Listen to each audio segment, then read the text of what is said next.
Welcome back to the channel classy classmates. कैसे हो आप सब लोग? आई होप आप लोगों की तैयारी अच्छी चल रही होगी and you are all set for the boards. Start करें मैथ्स के साथ में। आज शुरू करते हैं मैथ्स का चैप्टर 1 रियल नंबर्स। छोटा सा चैप्टर है, इजी चैप्टर है और बहुत सारी चीज़ें ऐसी हैं इसमें जो आपने पहले पढ़ी हुई हैं, तो आप एक तरीके का रिकैप समझ सकते हो इसको अभी तक का जितना आपने मैथ्स पढ़ा है। चैप्टर का नाम है रियल नंबर्स। पहले देख लेते हैं रियल नंबर्स होता क्या है। स्क्रीन पे आपको एक पिक्चर दिख रही है, एक डायग्राम दिख रहा है। गूगल से मैंने ये फ़ोटो उठाई है जिसमें आपको बहुत सारे नंबर्स के नाम दिख रहे होंगे अलग अलग। कहीं लिखा है नेचुरल नंबर, कहीं लिखा है होल नंबर, कहीं integers, rational number, irrational number, real number. तो ये सब आप लोग पहले पढ़ चुके हो, आप लोगों को पता होगा होता क्या है। ठीक है, नेचुरल नंबर्स होते हैं 1 से लेके इन्फिनिटी तक के सारे पॉजिटिव नंबर जितने भी हैं, 1 2 3 4 इन्फिनिटी तक। फिर इसमें ज़ीरो नाराज़ हो गया, ज़ीरो ने बोला भैया नेचुरल नंबर ने तो मुझे कहीं काउंट ही नहीं किया, तो फिर हमने ज़ीरो को भी इंक्लूड किया, तो नई टर्म बना दी होल नंबर, जिसमें ज़ीरो से लेके इन्फिनिटी तक, पॉजिटिव इन्फिनिटी तक सारे नंबर्स आएंगे। ठीक है, मैं ज़्यादा डेप्थ में नहीं जाऊँगी इनकी क्योंकि ये बहुत बेसिक है, आप लोगों को पता होगा। देन उसके बाद आते हैं इंटीजर्स, जिसमें हमने नेगेटिव नंबर्स भी इंक्लूड कर लिए। तो नेगेटिव इन्फिनिटी से लेके पॉजिटिव इन्फिनिटी तक सारे नंबर्स इंटीजर्स में आ जाएंगे। फिर आया रैशनल नंबर। रैशनल नंबर में सारे नंबर आ गए जो भी p/q फॉर्म में हम लिख सकते हैं।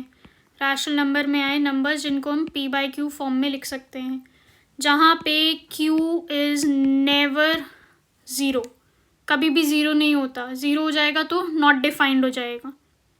ठीक है, अब जो बचे ऐसे नंबर जिनको हम p/q फॉर्म में नहीं लिख सकते, p/q फॉर्म होगी ही नहीं, उनको हमने बोल दिया इरैशनल नंबर।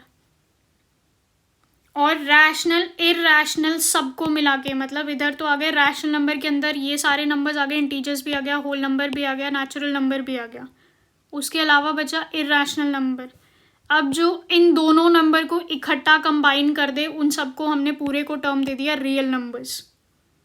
मतलब रियल नंबर्स एक कॉम्बिनेशन है rational number, irrational number, integer, whole number, natural number, हर तरीके के नंबर का। ठीक है, चले इनकी डेफिनेशंस देख लो जो अभी हमने पढ़ी।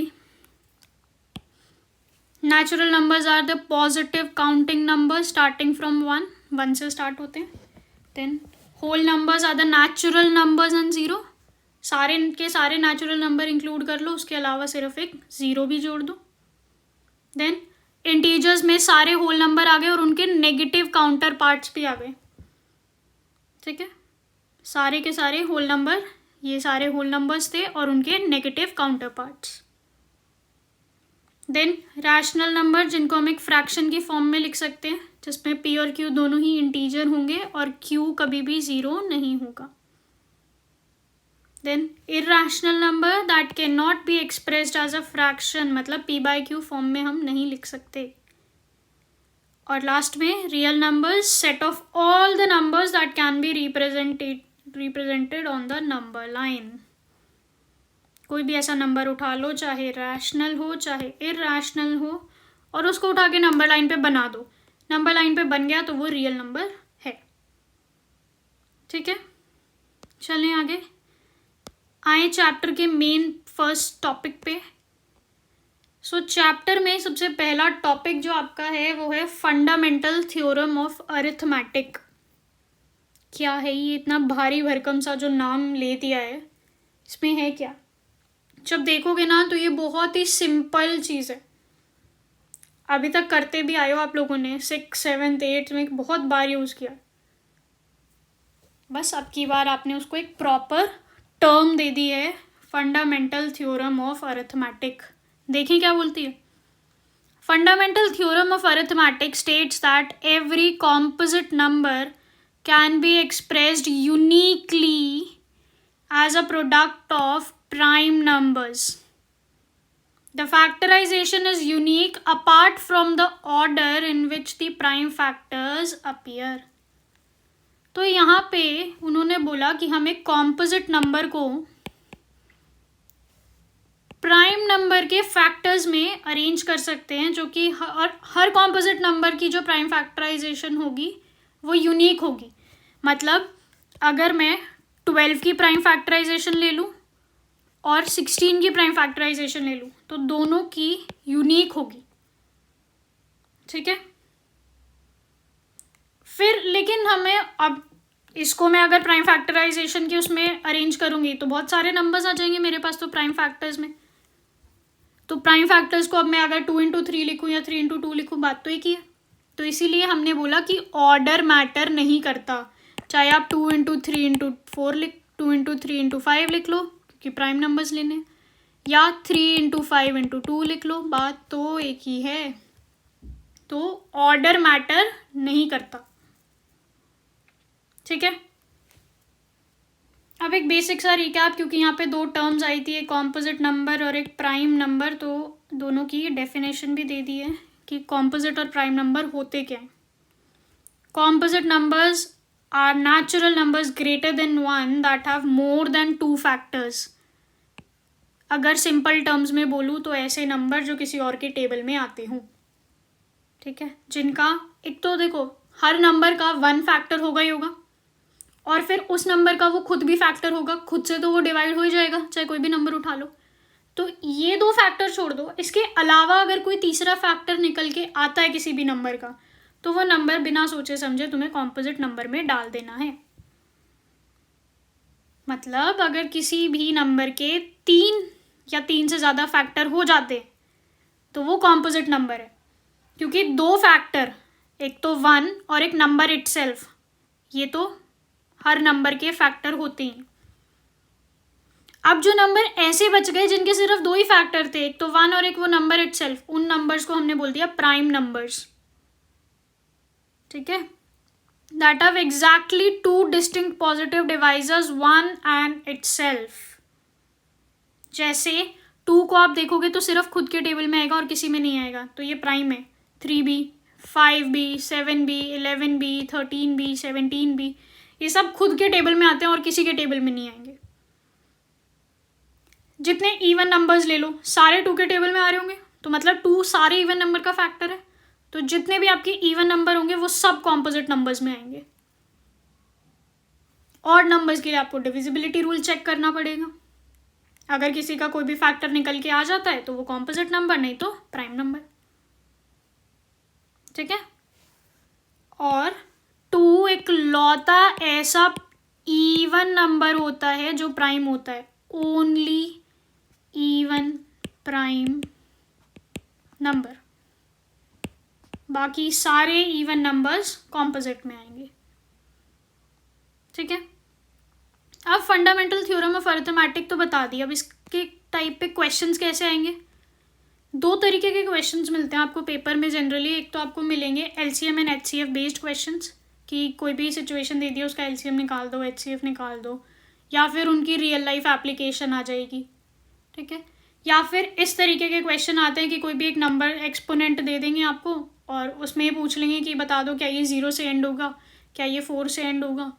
उस तरीके के क्वेश्चंस आएंगे कि सपोज आपको दे दिया 6 to the power n है, इसको बता दो क्या ये 0 से एंड हो पाएगा कभी। तो इस टाइप के क्वेश्चंस मिल जाएंगे आपको।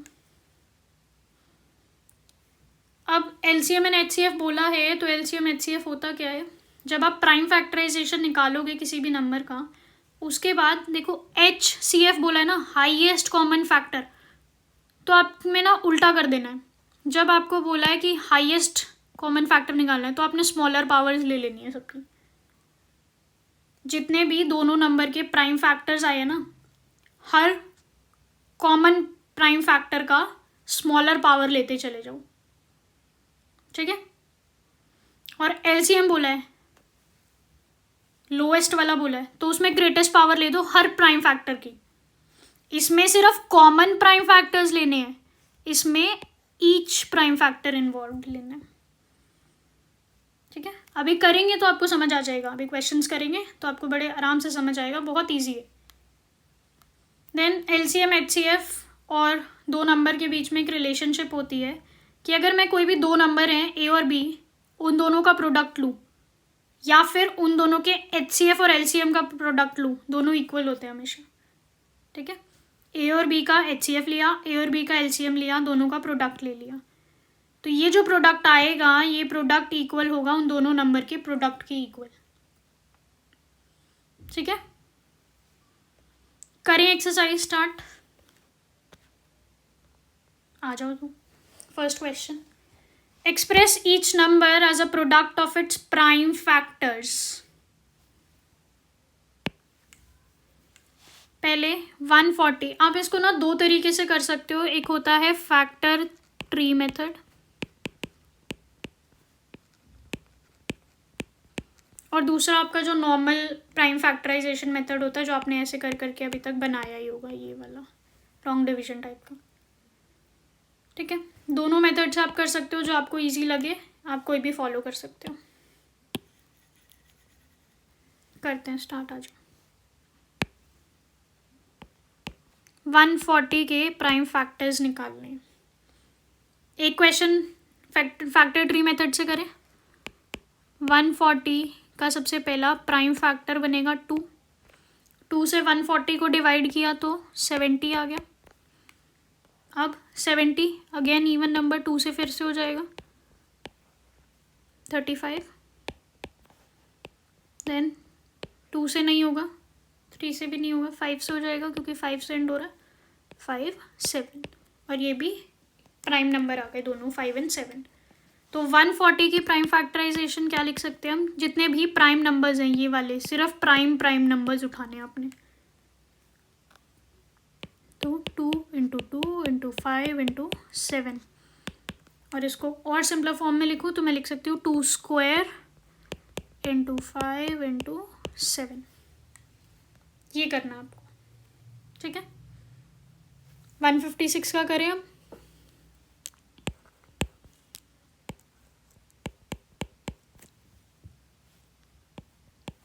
टू से करें सबसे पहले, तो सबसे छोटा इंटीजर प्राइम फैक्टर वही होता है, 2 से डिवाइड करेंगे तो आएगा 78। अब 2 तो आगे हो नहीं सकता, 78 होगा, 78 को फिर ब्रेक कर लेते हैं, 2 से हो जाएगा फिर से 39, 39 2 तो हो नहीं सकता, 39 हो जाएगा, 2 से नहीं होगा, 3 से होगा 13, और 13 फिर से आ गया आपका प्राइम नंबर। तो अब फिर से जितने भी प्राइम नंबर्स थे वो उठा लो, उनके प्रोडक्ट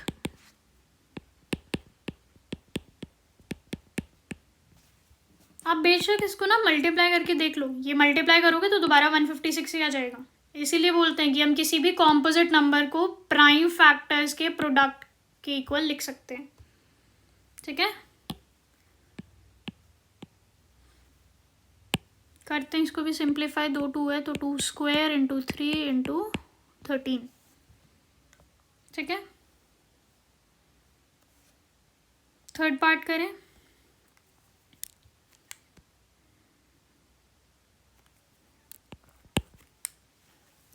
थर्ड पार्ट इज 3825,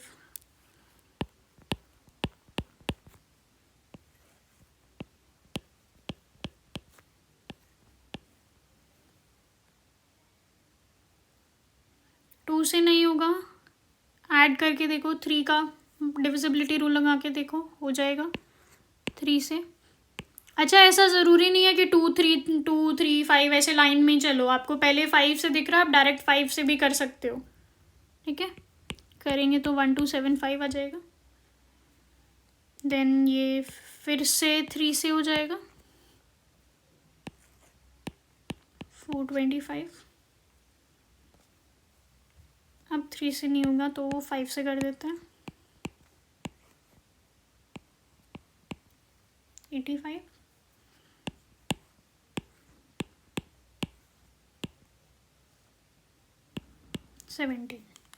अब फिर से इसके जितने भी प्राइम फैक्टर्स हैं वो उठा लो, उनके प्रोडक्ट के इक्वल हो जाएगा आपका नंबर।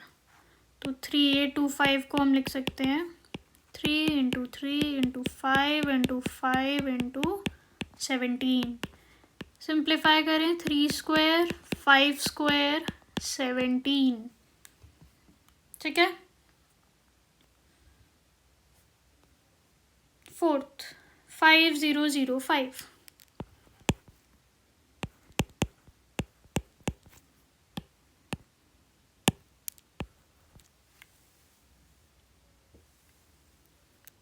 आपको फैक्टर 3 मेथड नहीं समझ आ रहा तो ऐसे वाला भी कर सकते हो आप, ये अभी तक जो करते आए हो इससे भी हो जाएगा।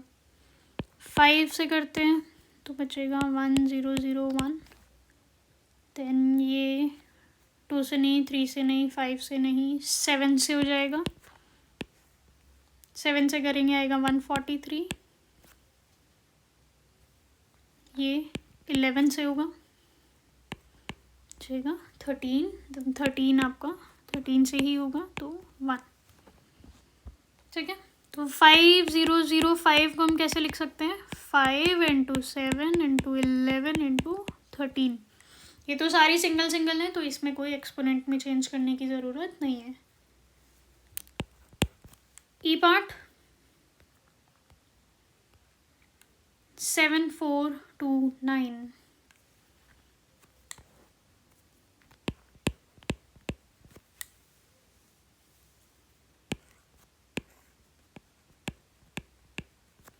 सेवन 429 होगा आपका 17 से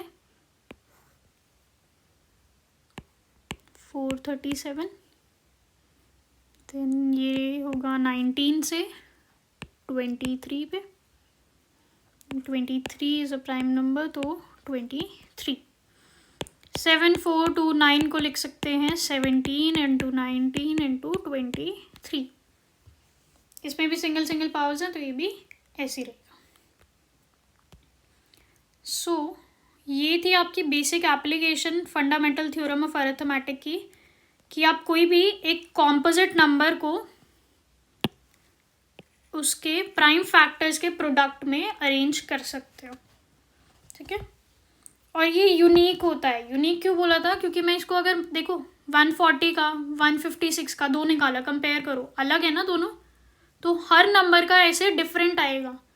ऐसा कभी नहीं हो सकता कि 12 और 16 का दोनों का ही प्राइम फैक्टर आ जाए 2² × 3² और समथिंग। कभी भी दो नंबर का बिल्कुल सेम नहीं आएगा, ठीक है। हर कॉम्पोजिट नंबर की जो प्राइम फैक्टराइजेशन होगी वो यूनिक होगी। इसको बेशक आप ऑर्डर चेंज कर लो, 5 × 7 × 2² लिख लो, कोई प्रॉब्लम नहीं है। बट जनरली हम ऐसे ही करते हैं कि हम छोटे से बड़ा मतलब इसको असेंडिंग ऑर्डर में अरेंज करके छोड़ते हैं, बस दिखने में अच्छा लगता है इसीलिए, ठीक है। ऐसी कोई हार्ड एंड फास्ट रूल नहीं है, आप ऐसे लिखोगे तो भी चल जाएगा। So that's it for this video. Next video में will be continuing with exercise 1.1। अभी इसमें और भी क्वेश्चन हैं इस एक्सरसाइज में। इस वीडियो को ज़्यादा लंबा नहीं करते हैं, यहीं एंड करते हैं। टिल देन आप इस एक्सरसाइज का या अभी तक जो आपने पढ़ा इसकी प्रैक्टिस कर लेना, एग्जाम्पल्स ट्राई कर लेना। Then I will see you in the next video. Take care, bye bye.